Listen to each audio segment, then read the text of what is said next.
প্রবীর, শোভাযাত্রা শুরু হচ্ছে কিনা জানাবেন আমাদের, আর বিএনপি নেতারা তাদের বক্তব্যে কি বললেন?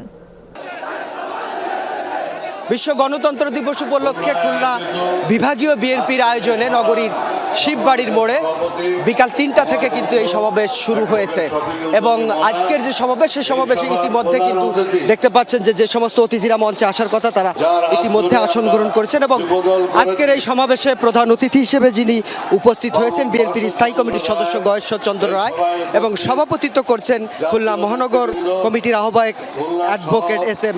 শফিকুল আলম মনা। এছাড়া ইতিমধ্যে কিন্তু এখানে বিভিন্ন বক্তারা বক্তব্য দিয়েছে, তার মধ্যে বিএনপির ছাত্র বিষয়ক সম্পাদক রফিকুল ইসলাম বকুল, বিএনপির খুলনা বিভাগীয় সাংগঠনিক সম্পাদক অনিন্দ ইসলাম অমিত, বিএনপির তথ্য ও গবেষণা বিষয়ক সম্পাদক আজিজুল বারী হেলাল সহ অন্যান্য নেতৃবৃন্দ। যে সমস্ত নেতারা ইতিমধ্যে এখানে বক্তব্য দিয়েছেন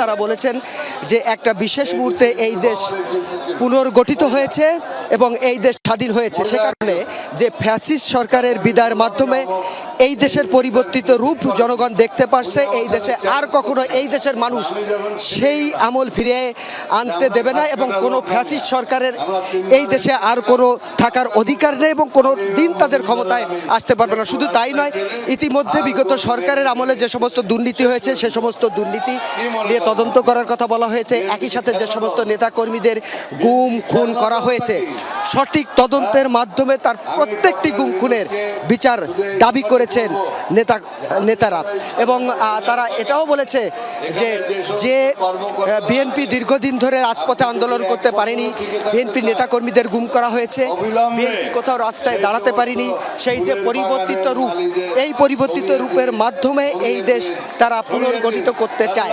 একইভাবে তারা বলেছে যে সরকার এখন ক্ষমতায় আছে অন্তর্বর্তীকালীন সরকার, সেই সরকারকে সমস্তভাবে তারা সহযোগিতা করতে চায়, কিন্তু বিতর্কিত কোনো লোক প্রশাসনে না থাকার জন্য তারা এইখানে আহ্বান জানিয়েছে এবং তারা যে দাবিটি করেছে সেটি হচ্ছে বর্তমান অন্তর্বর্তীকালীন সরকারের যে সমস্ত মানুষ বিতর্কিত রয়েছে, বিভিন্ন প্রশাসনে ঘাপটি মেরে বসে আছে, বিশেষ করে পুলিশ প্রশাসন, সিভিল প্রশাসন সহ অন্যান্য জায়গায়, সেই সমস্ত জায়গায় এই সমস্ত লোককে দ্রুত সময়ের মধ্যে অপসারণ করার দাবি জানিয়েছেন আজকের এখান থেকে নেতাকর্মীরা। ইশরাত। প্রবীর, ধন্যবাদ আপনাকে।